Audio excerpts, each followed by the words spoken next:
have been helped a lot." That was what you would murmur after spending the last 3.5 hours being questioned and interviewed. Fortunately, the downpour had eased off a bit, although I was still forced to walk the 10 or 12 blocks that separated me from the car parked next to the beach in a persistent drizzle. Ray and the police chief were in charge of interviewing me, and although it seemed that they believed that I had seen something in that flood and in the sewer pipe, I realized that they did not accept what I had told them. Most likely they thought that my story was due to some kind of mental disorder caused by having seen the corpse. That idea discourages me. I had worked with the police in many cases, and as strange as the situations I described were, they had always believed me. Now I felt like a stranger to them. Perceiving the distrustful looks they directed at me, I turned the last corner and spotted my car. I saw a quick movement near him. Someone who had been standing next to the front of the vehicle started running down the road away from me. "Hey!" I shouted, starting to run after that person. But after just 5 seconds of chasing, I gave up as I saw him turn the corner and disappear behind a building. It was useless to try to catch up, catching my breath. I walked towards my car, hoping not to find another broken windshield or something similar. The level of vandalism I suffered from the reports I did was beyond absurd. That was one of the reasons why I kept my 30-year-old car instead of buying a new one. However, as I got closer, I noticed a sheet of paper tucked under the windshield wiper on the passenger side, where with the breeze I reached out. My hand pulled it out and unfolded it. Someone with a letter clearly messily had written a message. I saw it too. "Meet me at the fishing pier tonight at 8:45, and I will tell you what I know." It had no signature. I looked around suspiciously, folded the note, and put it in my pants pocket. Wondering what to do after a brief deliberation, I decided that I would go that night to find out what I could. The police had returned my gun before I left, which meant that I would not be unarmed, nor vulnerable. Even so, I took out the phone from the car and called Kevin to explain the situation. Although my editor was always more interested in a good story than the safety of his employees, it was worth it for someone to know where I was going. To my surprise, Kevin gave me a small warning. "Be careful tonight, Nate," he said, his deep voice through the speaker. "You almost lost your life today. That should be enough for now." I did not know how to respond to that abrupt change of attitude, so let's just assure him, I know I'm facing a very serious situation. I thought, very serious, but also something that as much as the sensible part of my mind told me to let it go. I knew that it could turn into an incredible story, even more than when the day had begun. Before getting in my car to go home and prepare for that night, I went to the railing that bordered the sidewalk. I was right at the edge of the cliff, and looking down I could see more than 6 policemen who were still moving around the mouth of the pipe. Hours ago, they had taken out the body of the woman. Something I heard the police chief whisper to Ray during the interrogation, but it seemed that they continued to search the inside. I could hear the echo of their voices coming from the sewers behind me. For a moment, the memory of being crouched in that pipe, contemplating the horror that was coming at me, his soaked and chilling laughter came back with force. It echoed in my mind, causing a shiver that ran through my entire body. I shook my head, pushing away that memory, and quickly returned to the car I only had a few hours before the meeting. It was time to take advantage of the time and prepare at exactly 7:45 in the evening as the last rays of sunlight disappeared over the Pacific.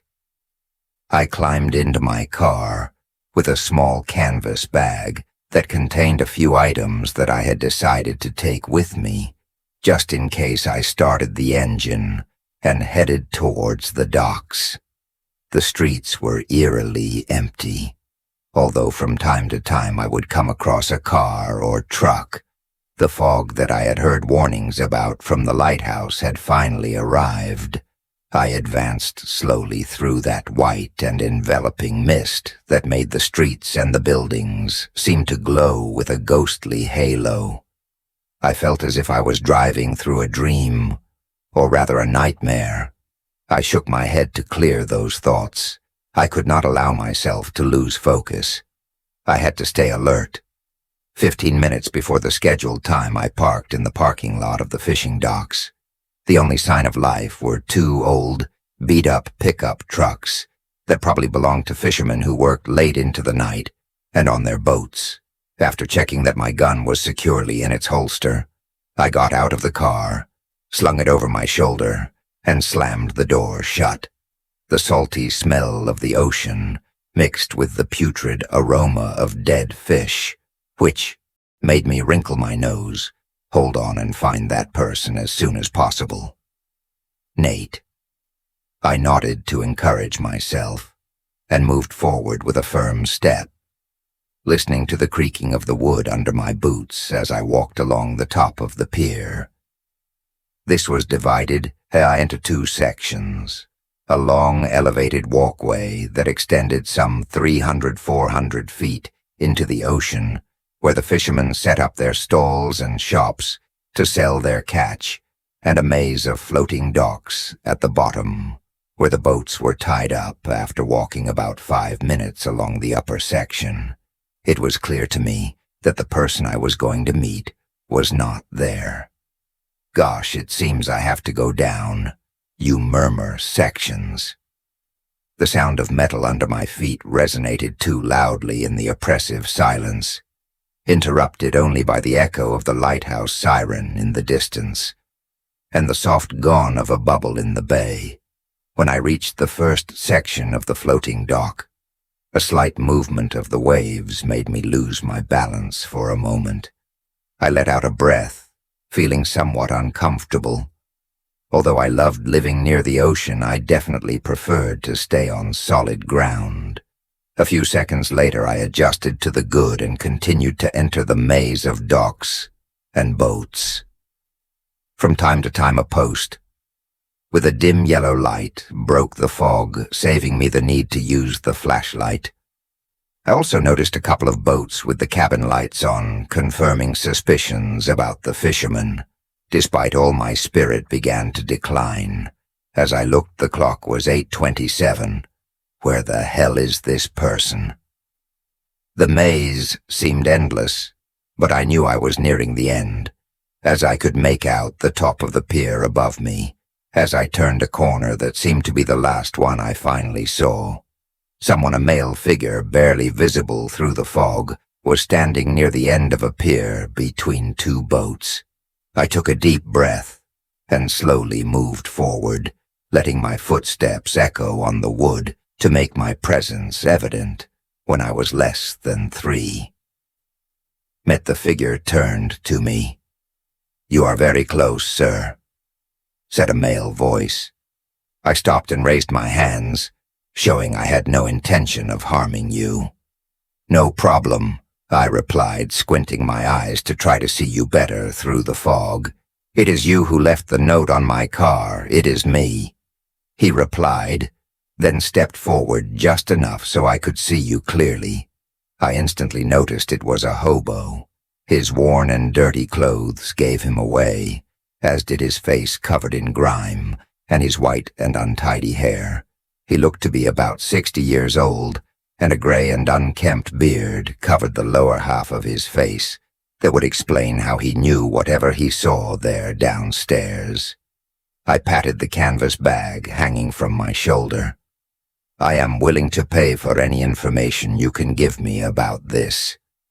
I stated, hoping he would be sincere. It seemed to work, as I saw a flash of excitement in his eyes before his expression returned to seriousness. "Though I will not refuse the money," he began, waving his hand. "I do this because there are many of us who have already left." I nodded slightly, feeling his words calm me a little. The man did not seem to be a threat to me today. "You saw him in the truth?" he asked suddenly. I tilted my head, wondering how he knew that his explanation was not long in coming and arriving. "I was near your car when I heard the shots and saw you fall from the pipe," he said, squinting his eyes. "I heard you scream that there was something there." Down below, his gaze softened towards the ocean. "And I also saw how the policeman took Angie's body out an hour later." Instantly, a wave of compassion for the man welled up inside me. I knew the woman. Most of the homeless people in this area knew each other well. I spoke up. "Well, if you give me good information, I'll make sure my editor publishes this on the front page of the paper." My safety seemed to reassure the man, who nodded. I reached into my jacket pocket, and let's make sure many of us, including myself, have seen him come out of the sea and onto the beach in the middle of the night. He stays for a while. He does whatever he does, and then he goes back to the waves before dawn. I felt a pang of confusion. "Wait, if you say it goes back to the ocean before dawn, why did I meet it in the middle of the afternoon?" I asked. The man gave me an uneasy look, as if my words had made him realize something is getting bolder, he said with simpleness. A chill ran down my back. Although I tried to convince myself that it was because of the cold wind coming from the water, I needed him to keep talking. "Why haven't you gone to the police?" I asked. "If that thing is kidnapping people, why don't you tell them what's going on?" He looked at me with disgust. "You think we haven't tried? We've done it many times. Even I did. But they only write off our warnings as deliriums due to drugs, alcohol, or simple madness." He looked down at the worn-out sneakers he was wearing, and then spoke in a soft voice as he began to take people, first one by one, then 2 by 2 or 3 by 3. We began to warn everyone, but no one paid attention to us again. A feeling of compassion for him came over me. I was about to ask my next question when a strong wave, or perhaps a piece of floating debris, hit the bottom of the dock, making us stagger after regaining our balance. I continued. "When did this start?" He shrugged his shoulders. "Towards the end of December, beginning of January. I think the dock shook again under our feet, and I decided to end the interview quickly. The last thing I wanted was to fall into the water. But before I could ask my last question, the man spoke again. "Johnny told me. Once I saw him go into the caves along the coast. A lot." I was quiet for a moment, trying to figure out what he was referring to. "There are a lot of small caves along the coast, but where exactly? Of course, the sea lion caves at the end of the coast of the city. There was some kind of tourist attraction. A set of caves connected to the ocean that were usually inhabited by a large colony of sea lions. That had to be what the man was referring to." I nodded, unzipped my bag, and pulled out a small pile of dollar bills totaling about 300. I handed them to him, and after a moment of hesitation, the man took them. He nodded his head in thanks, and took a step back. "Before I leave, I need to ask you one last question," I said. The man nodded again. I took a deep breath, unsure of whether I wanted to hear the answer, but I couldn't help it.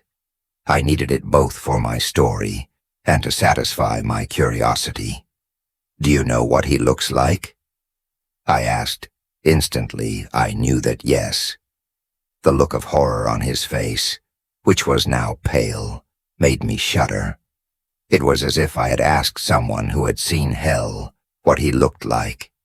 He opened his mouth once or twice, but the words seemed to get stuck in his finally. He raised a hand, silently asking me to give him a moment.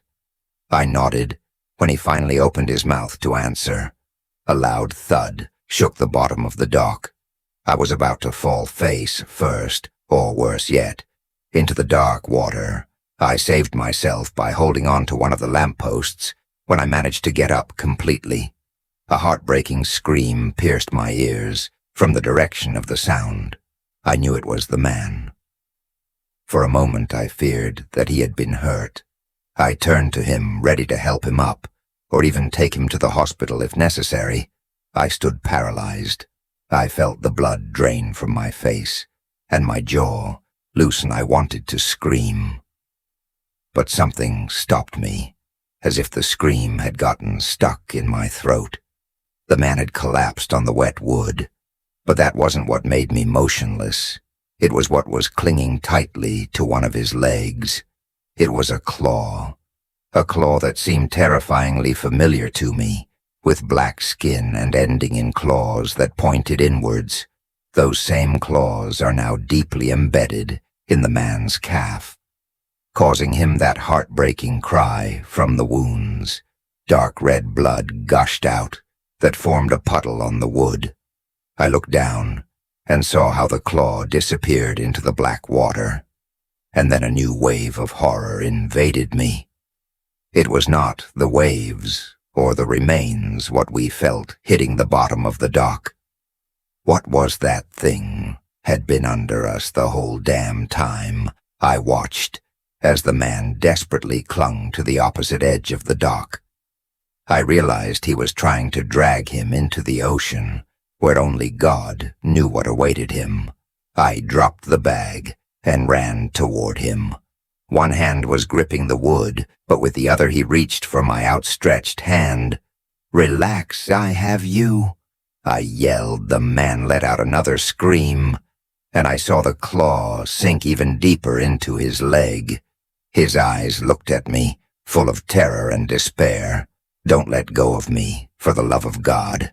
Don't let go of me," he screamed.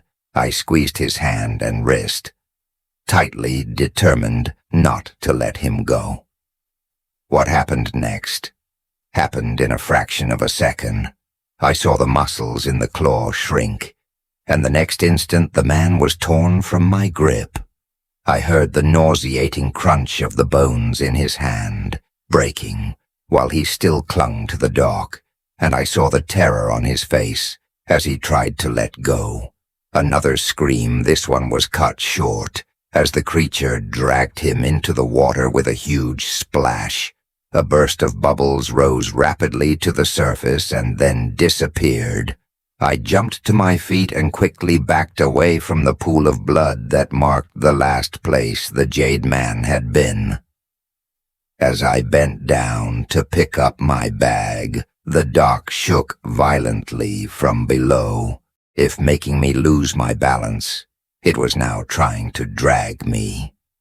I also saw how that claw emerged and grabbed the edge of the dock. Two of its claws were adorned with pieces of flesh from its last victim. I didn't think about anything else. Not even the gun I had on my waist. I simply turned and ran. I crossed the section of the dock at full speed until I reached the next connection section. Get me out of this damn labyrinth, I screamed in my mind, as corner after corner. I hoped that some fishermen in the nearby boats had heard the commotion and come out to investigate, but no one appeared.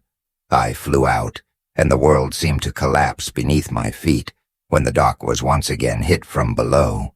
For a terrifying moment I was sure I would fall headfirst into the water.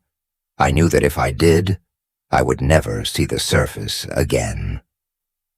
Instead, I fell face first onto the hard wood of the pier.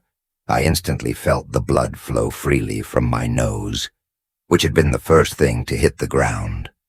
I tried to get up, but screamed as I saw the claw practically jump out of the water with its nails ready to catch me. I rolled on the ground a few seconds before it managed to grab my leg. I got up with difficulty and ran again. Staggering, for an instant confusion enveloped me. What the hell was that thing? It was still there behind him. It was then that something appeared that made the horror I had already experienced pale. A claw emerged from the water and tried to grab my foot. I jumped back away from the post, and as I did so, I noticed that claw was missing the nail on its middle finger. Also, its tone was slightly lighter than the previous one. "Oh, be it," I moaned. "There are more of these things." With the realization, I turned and ran as fast as I never before. I probably could have given competition to Usain Bolt as I went through that hellish maze of docks and boats with each new section I came to. I felt attacks coming from the dock. There was a whole group of those things. Adrenaline rushed through my body again, propelling it one that resonated with the same terror as the poor man I had seen before. More and more claws emerged from the black water, trying to catch me. I turned a corner and almost burst into tears. Seeing what seemed to be my salvation, a metal walkway in front of me, they threw me towards it, and I ran to the top of the dock. The journey seemed eternal, but finally I arrived. I dropped up against the wooden rail on the other side with such force that for a moment I was afraid to cross it. I stayed there for about 10 or 20 seconds, although it felt like an eternity. I grabbed the railing tightly as I tried to catch my breath. Finally, I managed to stand up, still breathing hard, but feeling stable enough to stay on my feet. I turned and looked at the walkway for a moment. I feared I would see a dark figure at the end of it. Or worse yet, a group of figures with glowing red eyes, watching me and laughing before launching themselves at me. But there was nothing. The dock was eerily silenced. The only sounds were the foghorn and the faint tinkling of a canal boat. In the distance they hadn't followed me, I thought. But why could they have caught me so easily? I didn't have an answer, and I knew I wouldn't get one anytime soon. If ever suddenly a thought crossed my mind, I shoved my hands in my pockets and cursed out loud the recorder had dropped during my escape. It had probably slid into the water even if it hadn't. There was no way I was going back down to get it. Though everything I was silent, I felt like I was being watched. It seemed like, from beneath the waves, multiple pairs of eyes were still fixated on me. Without looking back, I started to run towards the parking lot. When I got to my car, I opened the door, I dropped inside, and slammed it shut. I made sure I looked for a number and dialed it. After a few moments, someone answered in a dazed and irritated voice. "Nate, you better have a good reason for waking me up at this time tomorrow." "I have to get up at 4, I grumble. King, you have to get up right now and meet me at the 24-hour coffee shop in the city. It's urgent," I said, urgently. My voice muffled by the tissues in my nose, sounding like I was the character of Squidward from SpongeBob SquarePants. I didn't give him a chance to reply. "I'll meet you there in 15 minutes. It's an emergency." I hung up the call and left the phone in my bag. I took out my car keys, put them in the ignition, and started the engine as I backed up and headed to meet Ray. I took one last look at the black water for a moment. I swore I saw a pair of glowing red eyes under the surface watching me.